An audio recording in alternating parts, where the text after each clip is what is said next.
छात्रों, आज हम आपकी पाठ्यपुस्तक में पूरक पठन के रूप में संकलित पाठ 2 लघु कथाएं का अध्ययन करेंगे, जिनके लेखक हैं नरेंद्र छाबड़ा। श्री नरेंद्र छाबड़ा जी जाने माने कथाकार हैं। कहानियों के साथ साथ आपने बहुत सी लघु कथाएं भी लिखी हैं। आपकी लघु कथाएं विभिन्न पत्र पत्रिकाओं में नियमित रूप से स्थान पाती रही हैं। इनकी प्रमुख कृतियां हैं मेरी चुनिंदा लघु कथाएं आदि। छात्रों, पाठ आरंभ करने से पूर्व हम यह जान लेते हैं कि लघु कथा किसे कहते हैं। लघु अर्थात छोटी। लघु कथा हिंदी साहित्य की प्रचलित विधा है। यह गद्य की ऐसी विधा है जो आकार में लघु अर्थात छोटी है, पर कथा के तत्वों से परिपूर्ण है। कम शब्दों में जीवन की संवेदना, पीड़ा, आनंद को सघनता तथा गहराई से प्रस्तुत करने की क्षमता इसमें होती है।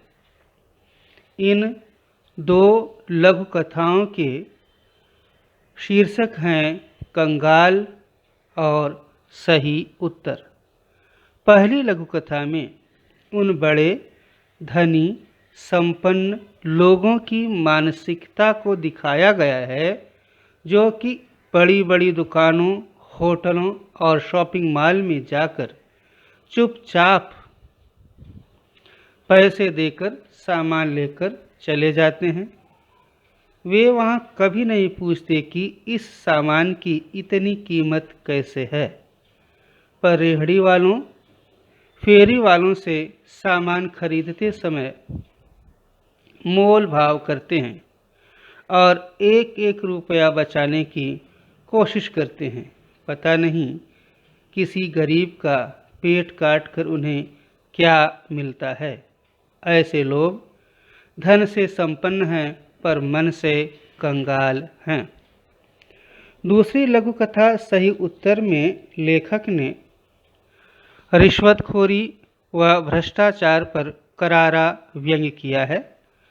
लेखक ने यहाँ दर्शाया है कि भ्रष्टाचार और रिश्वतखोरी के कारण एक व्यक्ति योग्यता होने के बावजूद बेरोजगार भटकता है, किंतु वह अपना ईमान नहीं बेचता। वह सत्य के मार्ग पर निरंतर चलता रहता है और अंततः उसे नौकरी मिल जाती है। सत्य परेशान हो सकता है परंतु पराजित नहीं। अतः परिस्थितियां चाहे जैसी भी हों, हमें सदैव सत्य व सुनीति के मार्ग पर चलते हुए निरंतर परिश्रम करते रहना चाहिए। छात्रों, इस पाठ में आए हुए जो विशेष शब्द हैं उनके अर्थ मैं बता दे रहा हूँ। पहला शब्द है अस्तित्व, जिसका अर्थ है वजूद या विद्यमान होना। इंग्लिश में एग्जिस्टेंस कहा जाता है।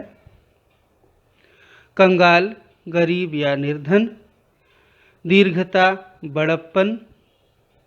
नीरवता, एकदम शांति। पर्याप्त, काफी, यथेष्ट। भीषण, भयानक। राहत, अंजाम, आराम। लिजलिजे, सीलन भरा। शौक, लालसा। सिद्ध, साबित या प्रमाणित। सुकून, शांति। अवसर, मौका। आवेदन, निवेदन। उत्सुकता, अत्यधिक इच्छुक। अधीरता, क्यूरियासिटी। उपस्थित, मौजूद, हाजिर। उपहार, भेंट, सौगात। कलंक, लांछन, बदनामी। गर्व, अभिमान, घमंड। धुन धुन सॉरी घुन, अनाज को खाकर खोखला कर देने वाला लाल रंग का कीड़ा। चयन, चुनना। नाकामयाब, असफल, परास्त, पराजित, हार। प्रतिनिधि, चुना गया। भ्रष्ट, मार्ग से विचलित।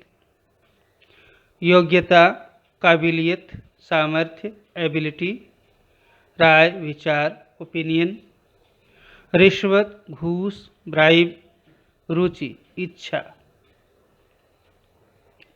छात्रों, अब हम एक एक लघु कथा को पढ़कर उसका भाव और सरल अर्थ समझने का प्रयास करेंगे।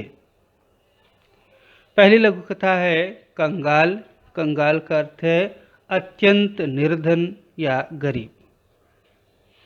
इस वर्ष बड़ी भीषण अर्थात ही बहुत ही ज़्यादा भयानक तेज गर्मी पड़ रही थी।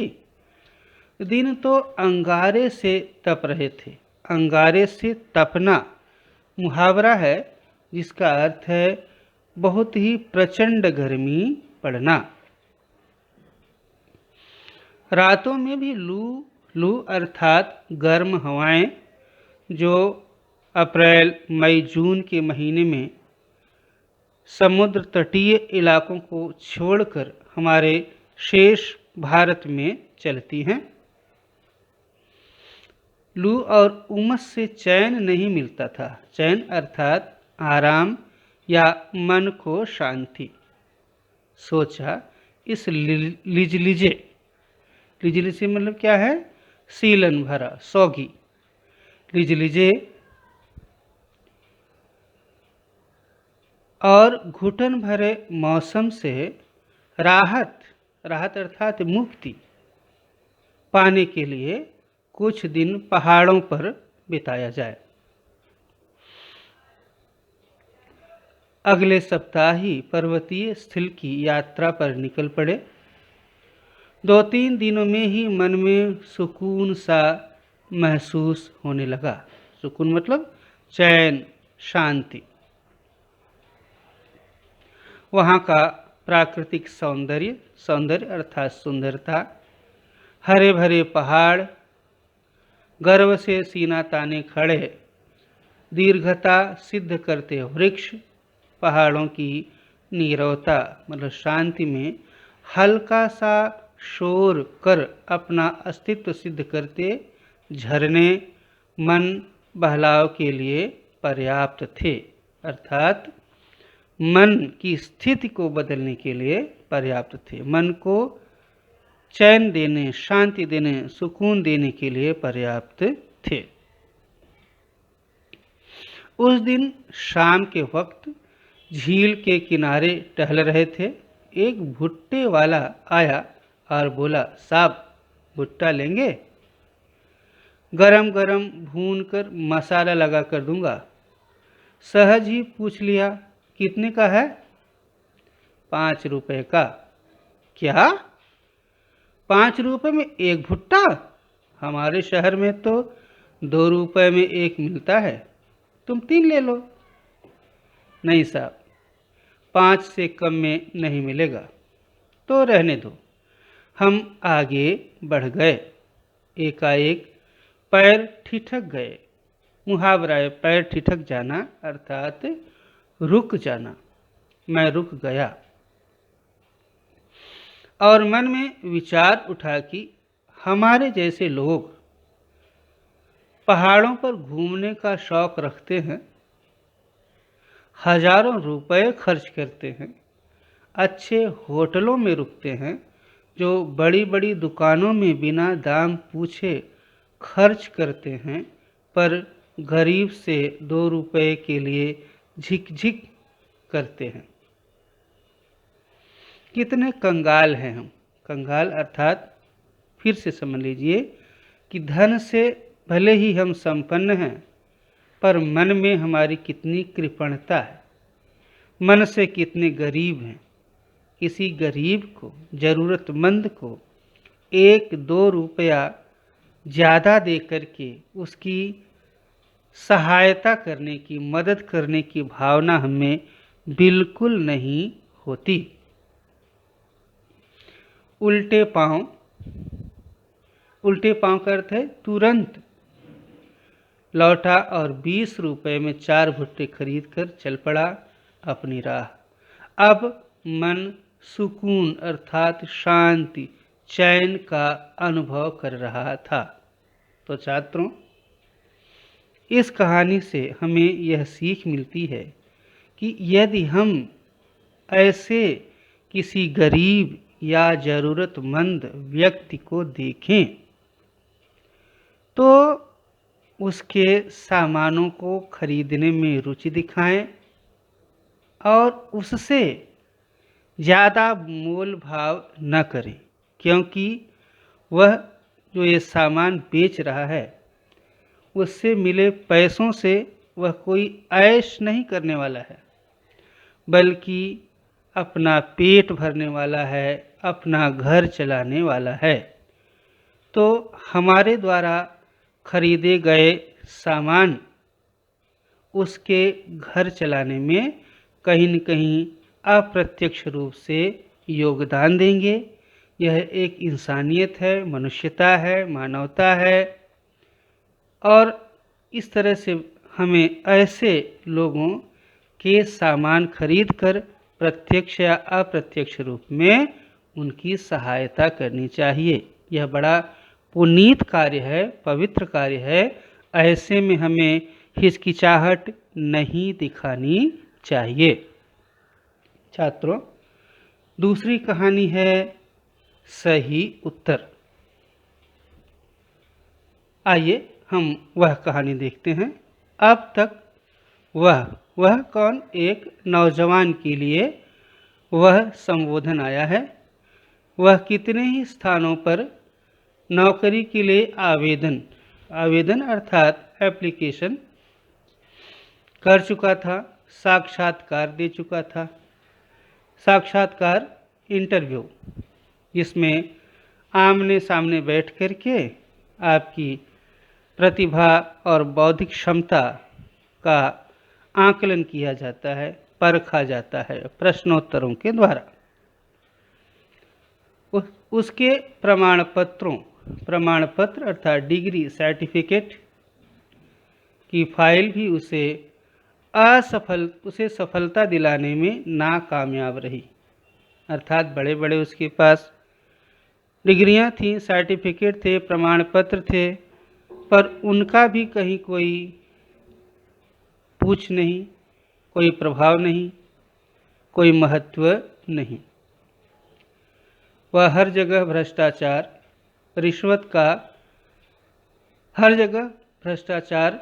रिश्वत का बोलबाला होने के कारण योग्यता अर्थात काबिलियत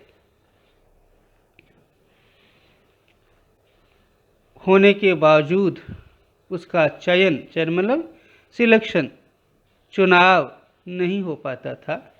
हर ओर से अब वह निराश हो चुका था। भ्रष्ट मतलब गलत, भ्रष्ट अर्थात वह व्यवस्था जिसमें नियमों की अवहेलना की जाती है। सामाजिक व्यवस्था को कोसना अर्थात उसे भला बुरा कहना के अलावा उसके वश में और कुछ तो था नहीं। आज फिर उसे साक्षात्कार के लिए जाना है, इंटरव्यू के लिए जाना है। अब तक देश प्रेम, नैतिकता, शिष्टाचार, ईमानदारी पर अपने तर्कपूर्ण विचार वह बड़े विश्वास से रखता आया था, लेकिन इसके बावजूद उसके हिस्से में सिर्फ असफलता ही आई थी। क्यों? कि चारों तरफ क्या है? भ्रष्टाचार है, रिश्वतखोरी है। इन बुराइयों के कारण ही आज नौकरियों में योग्य व्यक्तियों का चुनाव नहीं हो पाता है। साक्षात्कार के लिए उपस्थित प्रतिनिधि मंडल में से एक अधिकारी ने पूछा, भ्रष्टाचार के बारे में आपकी क्या राय है? आप किस तरह से उसे डिफाइन करेंगे? क्या समझते हैं? अभ्यर्थी ने बताया, एप्लीकेंट ने बताया, क्या बताया? भ्रष्टाचार एक ऐसा कीड़ा है जो देश को घुन की तरह खा रहा है। अंदर अंदर, भीतर ही भीतर क्या है? देश को खोखला बना रहा है, कमजोर बना रहा है।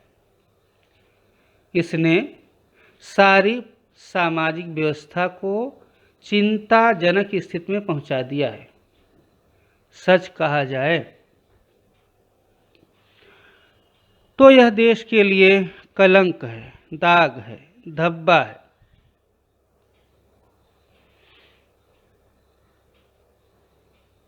अधिकारियों के चेहरे पर हल्की सी मुस्कान और उत्सुकता छा गई। उत्सुकता, क्यूरियासिटी, कुछ जानने की इच्छा कि यह और क्या बोलता है इसके बारे में। उसके तर्क में उन्हें रुचि महसूस होने लगी। दूसरे अधिकारी ने प्रश्न किया, रिश्वत को आप क्या मानते हैं? वह भ्रष्टाचार की बहन है। उसने क्या जवाब दिया? अभ्यर्थी ने, एप्लीकेंट ने क्या जवाब दिया कि रिश्वत जो है वह भ्रष्टाचार की बहन है। जैसे विशेष अवसरों पर हम अपने प्रियजनों, परिचितों, मित्रों को उपहार देते हैं, इसका स्वरूप भी कुछ कुछ वैसा ही है। लेकिन उपहार देकर हम केवल खुशियों या कर्तव्यों का आदान प्रदान करते हैं। उपहार देने से या तो हमें खुशी होती है या वह हमारा कर्तव्य है, उसे निभाना होता है। इससे अधिक कुछ नहीं। जबकि रिश्वत देने से रुके हुए कार्य, दबी हुई फाइलें, टलती हुई पदोन्नति अर्थात प्रमोशन, आजकल सरकारी हलकों में यही है कि जब तक आप रिश्वत नहीं देंगे आपका प्रमोशन किसी न किसी कारण से रुका रहेगा। रोकी गई नौकरी आदि में इसके कारण सफलता हासिल की जा सकती है। तब भी यह समाज के माथे पर कलंक है। मतलब इतना कुछ होने पर भी इसे हम सही नहीं कह सकते, इसे स्वीकार नहीं कर सकते, उसे उचित नहीं कहा जा सकता है।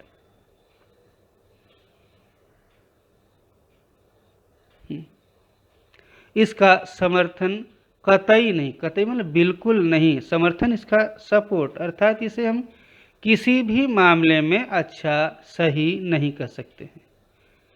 मेरी ऐसी धारणा है, कहकर वह तेजी से बाहर निकल आया। जानता था कि यहाँ भी चयन नहीं होगा। पर भीतर बैठे अधिकारियों ने गंभीरता से विचार विमर्श करने के बाद युवक के सही उत्तर की दाद देना अर्थात प्रशंसा करना देते हुए उसका चयन कर लिया। आज वह समझा कि सत्य कुछ समय के लिए निराश हो सकता है पर परास्त नहीं हो सकता। तो छात्रों, इस कहानी से हमें यह सीख मिलती है कि हम जीवन में जहाँ भी रहें, चाहे जिस क्षेत्र में जाएं, वहाँ पर सत्य का, सच्चाई का, न्याय का मार्ग नहीं छोड़ें। गलत तरीके से या गलत रास्ते से आगे बढ़ने का प्रयास नहीं करें। सच्चाई के मार्ग पर रहिए। अपनी लगन और अपने परिश्रम पर विश्वास रखिए। निश्चित रूप से सफलता एक न एक दिन मिलेगी। आप देश के भविष्य हैं। देश का भविष्य आपके कंधों पर है। आप देश के कर्णधार हैं और आप लोगों को, देश को या देश के, हमारे देश में, समाज में जो ऐसी बुराइयां हैं उन्हें समाप्त करने का दायित्व है आप लोगों पर। आपके कंधे पर वह दायित्व है। यदि आप चाहेंगे तो ऐसी सामाजिक बुराइयों को दूर कर सकते हैं, कर सकेंगे। और इसलिए हमें अपने संकल्प अपने इरादे को मजबूत रखना चाहिए। कभी भी अन्याय, अत्याचार या भ्रष्टाचार के रास्ते पर चलने का प्रयास नहीं करना चाहिए। ये हो सकता है थोड़े समय के लिए आपको सुख दे दे या सफलता दिला दे, परंतु इसका अंत जो होता है वह बुरा ही होता है। तो छात्रों, इस तरह से ये दोनों ही लघु कथाएँ कंगाल और सही उत्तर यहाँ पर पूरी होती हैं। आशा है आपने इनके भाव, अर्थ और उद्देश्य अच्छी तरह से समझा होगा। इनसे मिलने वाली सीख को आप आत्मसात करेंगे, अपने व्यवहार में लाएंगे। धन्यवाद।